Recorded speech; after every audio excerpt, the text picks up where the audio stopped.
Thanks. Hello, everyone. It's good to be back here in Portland. Thanks for having me. So last time I was here in 2015, I've still got my socks. I was talking about how we can use time series-based alerting, time series to generate alerts instead of using check scripts, and how that's a force multiplier for doing more with less work, and how scaling works sublinearly as a system grows is kind of the point of keeping operations load down. Last time I was here also, I was on a team suffering from exceptional on-call load, and I was kind of lucky, I guess, to be featured in Alice Goldfuss's talk last year. And she was talking about people posting selfies, and here's me as an example of somebody who is relaxing with their family while on call. This is New Year's Eve 2016. Here I am drinking some wine with my son and very excited about the upcoming league second.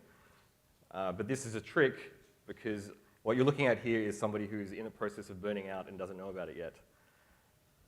So our page alert on the team I was on was so high that we were ranked the worst on-call load in Google for 2 reviews successively. And now that's not really worth celebrating. And so we were given instructions to do nothing but reduce our operational load, so not just on-call but also ticket work, and everything we could do to get the health of the team back to a manageable level. So I'm here to tell you about the technique that we used for our alerts to focus our energy on the problems that matter and giving us time to fix those problems, and then gradually we can adjust our expectations back up to the level that we were providing but hurting ourselves. Building a healthier system that we could sustainably manage. And so this technique I'd used incorrectly years before, and I didn't really understand it until now, and I was only using it for reporting service health to upper management. But other teams had used it for tens of years, well, I guess only 10 years, and had sworn by it. So if you're at my last talk, or if you've read the SRE book, or you've read anything at all by Charity Majors, then you'll know that paging on a cause is a good recipe for alert fatigue. And there might be some valid problems in there, but in aggregate, there's too many to manage. And these alerts are compelling because the computer is telling you what's broken, and that's really good because you don't want to have to go and do that work. It's like having a diagnostic check running all the time. And so when you get a report that something is wrong, you can go look at the dashboard and it tells you, oh yeah, the users are saying the website is slow. I can see that there's a RAID failure, so obviously that's the problem. And then, fixing is very easy. But on my team, we had tens of thousands of disks. So we didn't page on disk failures. That was quite far down in the stack compared to we were. But we were being paged on things like read and write availability of our database, parts of the database not being there, or replication being too far behind, which means users might experience eventual consistency in all the glory. But are these symptoms of a problem, or are they causes? And I guess it really depends on where you are in the stack. So we talk about symptom-based alerting, and you know what a symptom is. It's like something is wrong, but you don't really know why. It's when a user is having a bad experience with your product, or it's you going to the doctor and saying, oh, I've got lower back pain, or I have a sore throat. You don't go to the doctor and you say, I don't bend my knees when I lift my children, or that there's a cold going around daycare. And likewise, I would prefer to find out from the monitoring system that errors are too high, or latency is too high, or the users are unhappy, rather than the disk has crashed or there's packet loss. Because I expect packets to get lost all the time, and I expect disks to crash all the time. But then I have tens of thousands of them, so maybe that's just me. So I've got this idea why monitoring sucks, and it's just basically saying that the cost of maintenance goes up as the system grows. And it's true not just for monitoring, but for all operations work. You can imagine as you build a system, there are pieces of work that come out of that system. They show up as tickets, and these events happen more as the system becomes bigger. That seems to make sense. So it follows that the amount of time you have to spend on work to address these things also increases. So even though you might see like the percentage of events that create work stays about constant as the system grows, the absolute number of that increases. But unfortunately, we don't also get extra hours in the week to manage all of this extra work. So as our system gets more users, we have to make sure that the amount of work doesn't, well, still fits in the capacity of the team.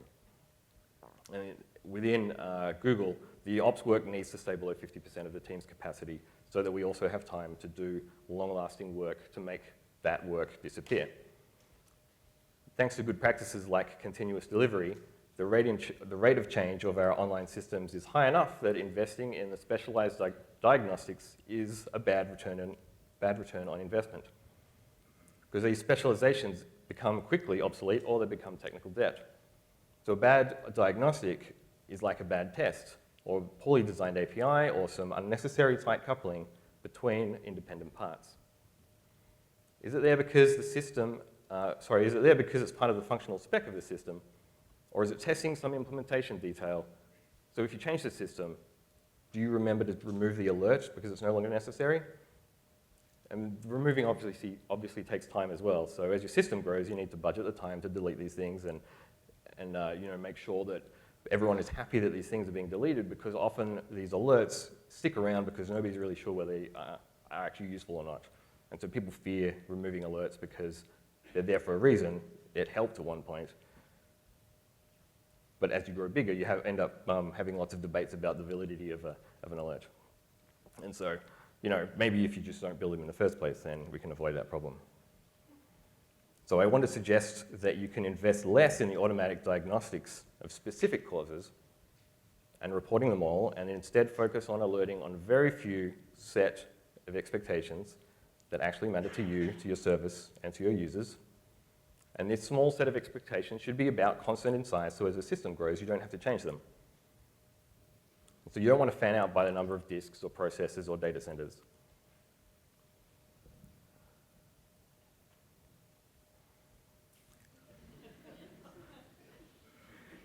All right, Logan preempted me on this joke, so what is a symptom? Was the key range being unavailable a symptom? And I guess it is, but it's not a symptom that my user cares about. So we can tell if an alert is a symptom or a cause-based alert because we can look at what the service is trying to do. If the users are having a bad time, then that's a symptom. Anything inside the service or in your dependencies is not a symptom.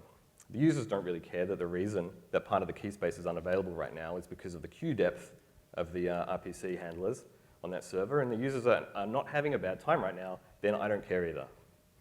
So how do we get the user's perspective on to find out if they're having a bad experience? I mean, without having them to call us up in the first place, because isn't that the whole point of having a monitoring system? But before we answer that, I want to take a detour. We know that parts will fail, and this is happening all the time. We've already identified that we don't want to page on all those things failing and only page on the things that matter. And we want there to be not very many rules about how we do this. So what I'm trying to get at is how much of that failure is acceptable. And we know what a service level is in other disciplines with names like tolerance. We can have some amount of variance in the quality of service that is acceptable up to a point. We've been calling this the error budget. The smaller the error budget, the tighter the tolerances you have. Now, it's not a budget in the sense that it's coming up to tax time and we want to, we've got specials on errors, half price. Because this budget also gets spent for you. You have bugs in yours or other systems. There are natural disasters. There are users. There are natural disasters. And then you are a significant cause of failure in the systems you operate. But assuming that you have not yet lost all of these queries, you have some left over, and you can play with them, and we can use that for testing and production. But I want to recognize that if we don't set our expectations and use it to our advantage, then we lose them. And the tool that we can use to set these expectations is called the SLO, which is an abstraction against the service, so you don't need to know the intimate details about the service in order to use it. But you can expect that it's going to have some performance characteristics, and then you can build your systems on top of that SLO that handles that. People build against this service level. There's a corollary, though. When a user is using a service that offers an SLA or an SLO, that user expects that service SLA to apply to them as if they were the only person using it. So you can't really provide a meaningful aggregate SLA across all of your users and say, oh, hey, by the way, because you're tiny, we didn't notice that you were having errors. So we have to measure broken down by every individual user and treat the system as if they were the only person using this. And as a side effect, this becomes a forcing function for improving system isolation so that users actually do behave like they're completely independent. So we can see, again, that there's parallels with other engineering disciplines because picking a tolerance depends on many factors. How do we pick our SLO? Well, we need to look at what we're currently doing because that seems like a good starting point. We should look at our operational load. If we set our paging thresholds too high or set our expectations too high and the system can't meet that, obviously we're going to spend a lot of time being paged. But we also need to negotiate with our users and say, look, the system doesn't actually work the way you expect it, so let's come to some compromise in the middle. But when in doubt, if you haven't written down an SLO, the status quo is what you have. Logan, again, already beat me to this one. But people will come to expect the performance that they receive rather than what you have advertised. And once that happens, the team will start to have superstition about what the system really is doing because the SLO doesn't really apply anymore. And so everyone gets really risk averse, and there's general confusion about what you're allowed to do with the system anymore. So it's a good idea to, once you've set an error budget, continue to use it or change your advertised SLO to say the better performance is the one we now do. So we can now we have an SLO, we know what the system is supposed to be providing, and we can very easily define what a symptom is, and that's just any time the SLO is at risk. So how do we make a symptom-based alert? We use the SLO, and that basically describes it. So let's say that availability is uptime over the total time, and a system with a target availability of like 4 nines can be down for 52 minutes in a year and stay within its availability target. But how do we measure uptime of distributed systems? If a microservice crashes in the cloud and no queries are in flight, does it make a sound? Computers, and especially our queries, are really easy to model with discrete math, so let's convert our availability function into one where we just count the times that we received a request and that we were able to respond to it.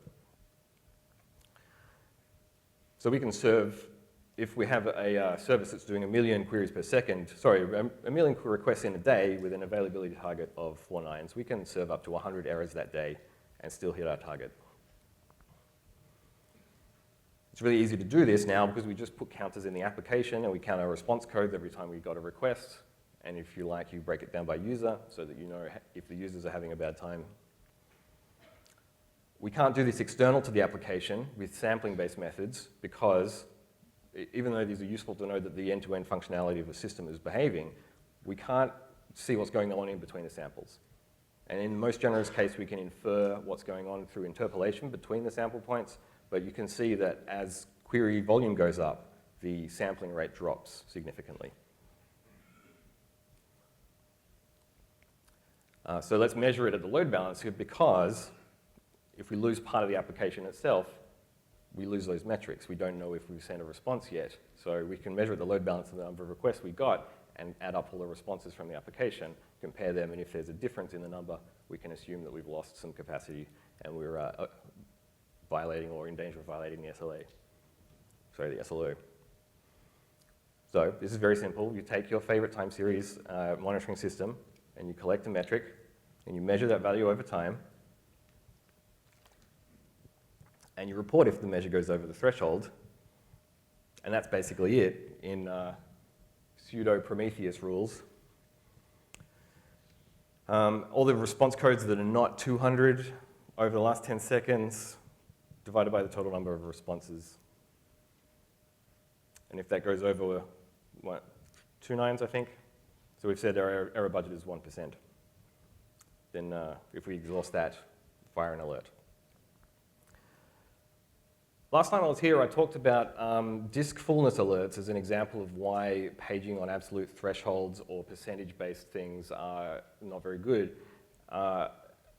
it's no good to be paged when the disk is actually full, but it's also not very good to say, oh, page when the disk is 80% full because you've got a terabyte of disk and there's actually a lot of capacity. Instead, you want to page when the consumption rate increases to a point where you think that you're going to run out of disk space soon. And the same applies here.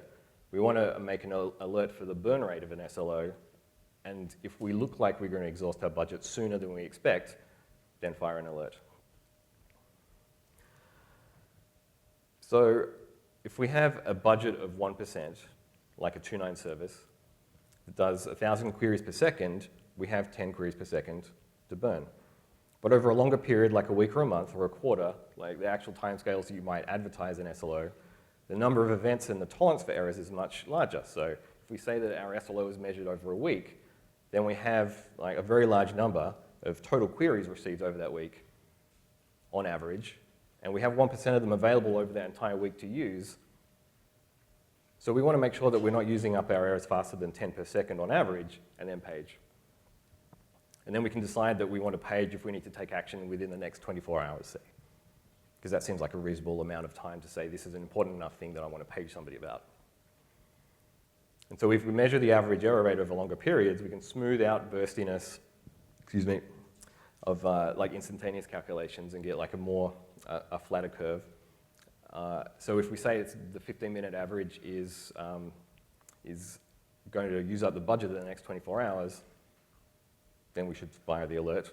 And like, we can make lots of estimates here because we're trying to predict the future, and obviously that's not very easy to do, but as we get closer to the point where the error budget does get used, like the maths gets more accurate. So I guess the idea is if we're saying we were going to burn a week of errors in a day, then we just scale the numbers accordingly. And so we have this scaled error budget to spend over the next whatever time period. And we do this per every user. So I think we have time for a quick little demo.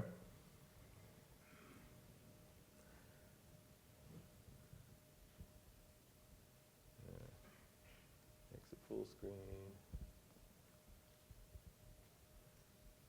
I do want it to be. There we go.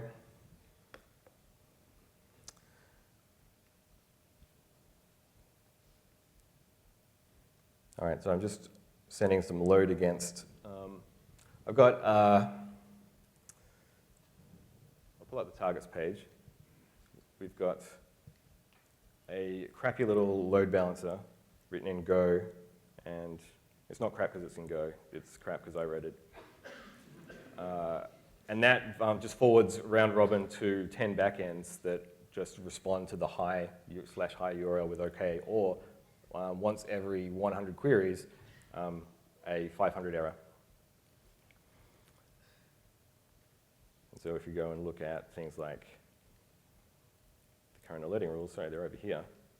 We've got a burn rate exceeded alert, which is just saying, is the burn rate over the threshold?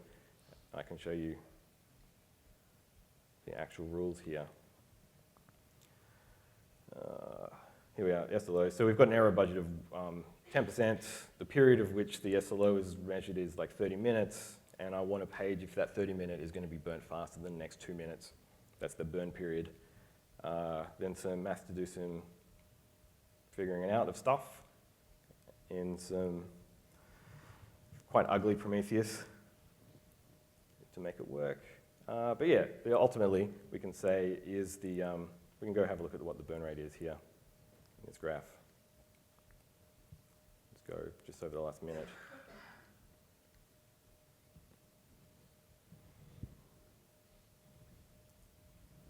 So we're burning about 20 queries a second at the moment. Now, I've got another little script where I'm just going to take out the last backend and replace it with one that's going to fail more often. And so we should see quite quickly that our burn rate is exceeded.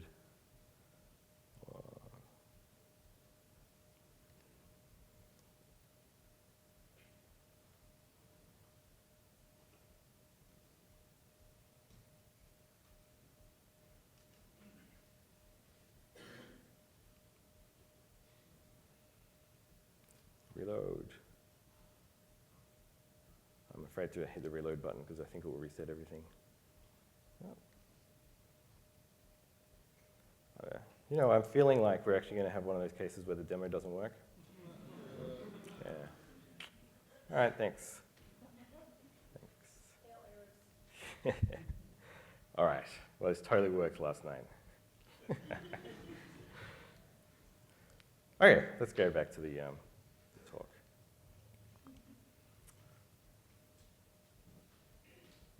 Yeah, there we go. All right, so I'm saying for this particular case, I want to know over the 15-minute average, I've got 1,000 QPS expected events over the next 7 days. I want an error budget of 1%, and I want a page if that's exhausted over the next 24 hours. That's what that middle line means. And you know, you solve, and you get 70 queries per second over the last 15 minutes is the threshold we want to page on. So if we only page now when we're at risk of breaking the SLO, how do we know what is wrong with the system? Without the cause-based alerts now, we don't immediately know what the proximate causes of this failure are. And now's the point where we talk about observability. And I don't want to talk too much on that because I feel like other people are going to talk about it a lot more and do a better job of it than I am. But you know, if you were an application developer in the 2000s or the late 90s, chances are you just stuck GDB onto your process or your core dump and you were able to figure out what was going on in the application. I like to think that GDB was like an observability sidecar. You didn't have to do anything special to your application, maybe link it with debugging symbols or compile with debugging symbols. But you could just stick GDB on it and suddenly you could see everything that was going on in the application. But now we don't have that. I mean, you can still attach GDB to one process, but is this the right one? There's lots of stuff going on in your distributed system. So across these address spaces, we need a way of tracking all the call stacks and setting breakpoints and inspecting values. And without the sidecar, what do? Well, you put it in the application. I'm just going to talk about logs and metrics and traces, but I'm not going to talk about them really because I think Peter's going to talk about them a bit later on today. And like I said, do a better job of it. But you know, these three things that I feel like are kind of really just the one thing, logs being event logs and traces being really just a specialized kind of event log, and metrics, which are really just events, they raise the observability of the system so that you can debug it. And I want to be clear that monitoring and alerting are not substitutes for debugging. It's just a way of automating the part that lets you know that something is not working properly. And once you know that there's a problem and there's a problem that matters, then you get to use the part of your brain that is really good at pattern matching. And again, Logan, I think she...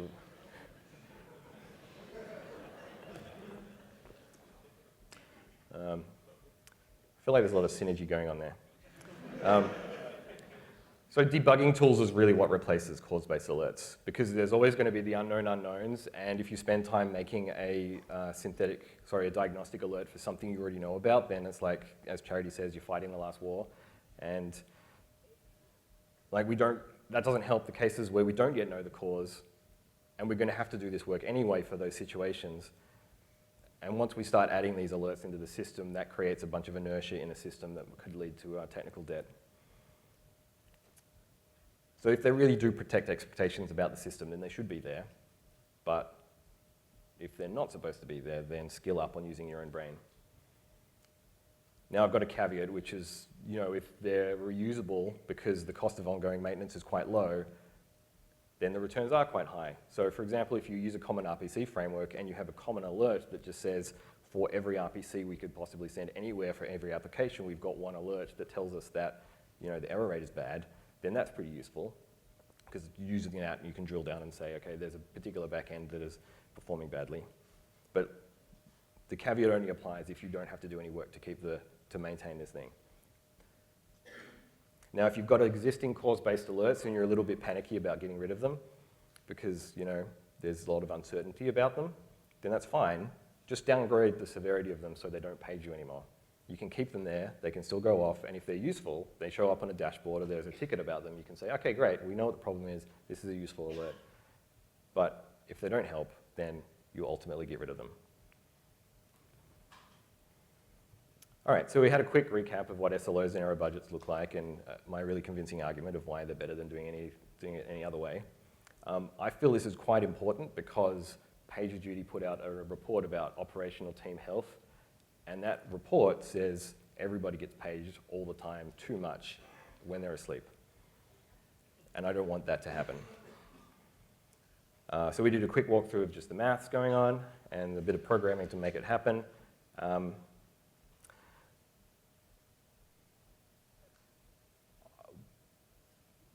This helped our team get rid of all of our least actionable alerts.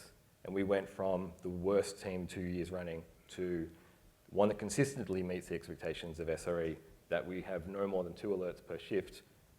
Once we hit that for 4 weeks running, we had a little celebration, and we've maintained below 2 alerts per shift ever since. So I hope you can all agree that making,